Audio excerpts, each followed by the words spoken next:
Welcome to the Game Forum. My name is Lindsay. This week I'm going to be doing a review on Crossout. Now if you've watched a lot of our other videos, you'll know that I've played Crossout for quite a while, so I have some particular insights into this game.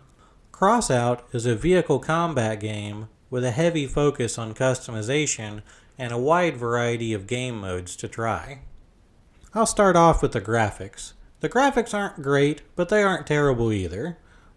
They're about what you'd come to expect for a PlayStation 4 game, and the graphics have been improved since the game's launch, which is much appreciated. Getting into the meat of what Crossout is all about is the customization. You start off with essentially a pickup truck with a couple machine guns strapped onto the side. As you level up, you'll get additional armor pieces you can use to reinforce the truck and give it some more hit points. You'll also be able to craft newer and better weapons, and the variety continues to expand the higher your level gets. It starts off with pretty much shotguns, machine guns, and cannons. Then you're able to start crafting higher tier weapons like rocket launchers, missiles, flamethrowers, electric weapons, cloaking devices, shield generators, or even drones that can go out and attack the enemy all by themselves. The sheer amount of customization allowed in this game is staggering. You do not simply get to pick which tank you want to take out and put weapons on it. You literally start from the very bottom with the axles, then you get to choose which cabin you want to put onto that. Then you add on the wheels. If you even want wheels, you could also go with tank treads, walker legs, or even hovercraft parts. Then you start adding on armor. This is a good way to protect your cabin. The cabin is the one part of the vehicle where if destroyed means you lose. Everything else can be lost, but you can keep fighting. You'll also want to add on weapons in the middle of this. Sometimes if it's a weaker weapon, you'll want to add some armor around it to protect it. Given this level of customization, you can truly create anything you can think of. Whether you want a heavy-hitting tank with large cannons, or you want a really fast and nimble vehicle that can spawn drones and cloak itself, or maybe a flying hover vehicle with force fields and laser weapons, or a walker with a grappling hook to attach to enemies, pull it in close, and use flamethrowers to finish them off. Really, the combinations in this game are near limitless. If customization in a game is your thing, you definitely need to try this one out. How you end up acquiring armor is through their variety of factions. They continuously add in new factions as the game has gone on, including with the new event, Return of the Founders, going on right now. So essentially the way it works is you will always be part of the Engineer faction. As you level up the Engineer faction, you'll essentially unlock new parts you can use on your vehicle, and you'll unlock the ability to have more parts on your vehicle overall, up to a maximum of 80 for regular vehicles. You then choose your secondary faction, mainly based on the style that you want to unlock for armor for your vehicle. There's a lot of variety, whether you want a slick military look, or more of a sci-fi spacecraft, or maybe just some really out there Mad Max style looking armor. There's a faction for you to choose and start leveling up. As you level up your second faction, once you get to the top level, you'll be able to acquire a set of unique parts to each faction that's been added in since the beginning of the game. I think this was really necessary, as originally you pretty much got no real good reward for leveling up that far, and the engineers are still lacking any actual reward for hitting a prestige. I think this is a little bit of a head scratcher, considering you get nothing for leveling up the engineers each time you prestige them. I mean, just a little bit of currency or a free weapon or paint or anything would have been nice. Another aspect of Crossout is their market. You can actually craft things and sell them for premium currency. So for example, if you pick one faction and start leveling them up, and they have, let's say, a shotgun, but you want a machine gun from another faction, instead of trying to spend the time to level up that faction as well, what you can actually do is craft a shotgun from your faction, sell it, and use that money to buy a machine gun from the other faction. I find this is an interesting way to put things. So essentially you can level up the faction you want for the armor pieces aesthetically, but if there's an engine, wheels, or any other weapon you want from another faction, you can just simply buy them off the market. And since not everyone is going to be able to level up every faction, you're pretty much going to be building a couple different factions' parts and selling them in exchange for buying other people's parts, which I think is a really cool economy system. I also like that you get premium currency for this, which you can use to buy pretty much anything in the game, except armor, and this is what prevents the game from being a pay-to-win system. You can put out a lot of money to get a lot of really good weapons, but you're effectively going to be putting them on a go-kart. And since your power score is based off mainly your weapons, the matches you get put into will put you against other people of very high tier weapons who have armor, effectively making you a glass cannon. You'll be able to do a little damage, but one hit and you'll be incinerated. Which is an interesting way of dealing with pay to win. You can buy the weapons, but the only way to effectively use them in matches is to actually play the game and level up. You also get premium currency and other crafting materials from doing daily challenges. Most challenges are pretty easy, you can just simply get them by playing the game as you would anyway. If you do enough daily and weekly challenges, you can unlock points to where you can get more crafting materials in exchange.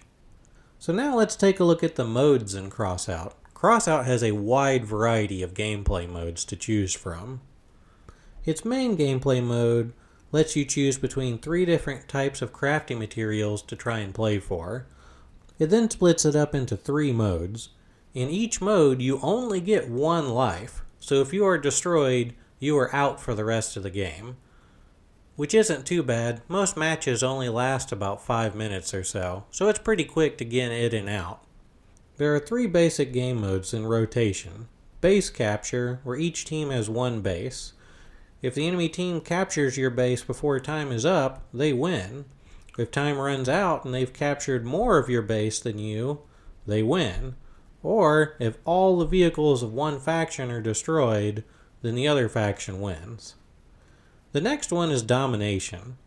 Essentially, instead of just 2 bases, there's now 3 bases.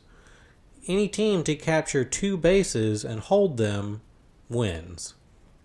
The last mode is more like Hardpoint, where there's only 1 base in the middle, and whoever captures it first wins, if the other team isn't destroyed first. There's also a story mode that's been added in, although I do find it a little lacking. It doesn't hold up quite as well as some of the other modes. It does still give you special crafting materials to craft things you can only do by playing the story mode, which is a good investment to try and get you to play it. Crossout also has one of the only vehicle combat battle royale games that I can think of. You start off with a basic vehicle, and as you go around, you can find other armor pieces to pick up, and also a variety of weapons, and ammo, or repair kits. After that, it plays much like other battle royale games, in which the area continues to shrink and you have to fight your way to the top, to be the last one standing. In the raids, you team up with 3 other people to fight AI-controlled units in a variety of missions and quests. Some are escort missions, some are offensive, some you have to go find an object and bring it back, others you have to attack larger enemies. The raids continually rotate out, so it never really gets stale. Each time, it gives you new objectives, puts it on a different map, and gives you different crafting materials for each. There's also 3 levels of raids, easy, medium, and hard. Completing each one will give you different types of crafting materials and different amounts.